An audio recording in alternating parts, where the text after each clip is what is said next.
দেখো ভিডিওটা দেখো ভালো করে মন দিয়ে দেখো। চল তুই আজকে তোর খুব নাটক হয়ে গিয়ে আজ তোর বাবাকে ফেরত দিই, তোর বোনকে নিয়ে যাবো। শালা এমন বউ দিয়েছে আমাকে। চুরির বাচ্চা এনে তোর মেয়ে আর এনে ব্যাগ, শালা এমন মেয়ে দিয়েছে দুদিনও চললো না। আর বাবা জামাই তুমি রাখছো কেন?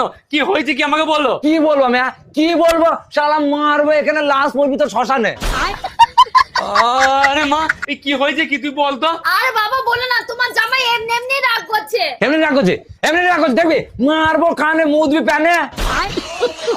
আরে বাবা জামাই তুমি আমাকে বলো না কি হয়েছে। কি আবার হবে, হ্যাঁ কি আবার হবে? তোমার মেয়ের শুদ্ধ নাটক। আমি বললাম প্রথমে তোমার ছোট মেয়েটাকে আমাকে দাও, ছোট মেয়েটাকে দাও, তার মধ্যে দিলে না। ফালতু মালটা আমাকে দিয়েছেন, যে কোনো কাজ বলবো সেই কাজে নাটক করে। আরে মা তুই নাটকটা করা বন্ধ কর না, জামাই যেটা বলছি সেটা শোন না, তাহলেই তো হয়।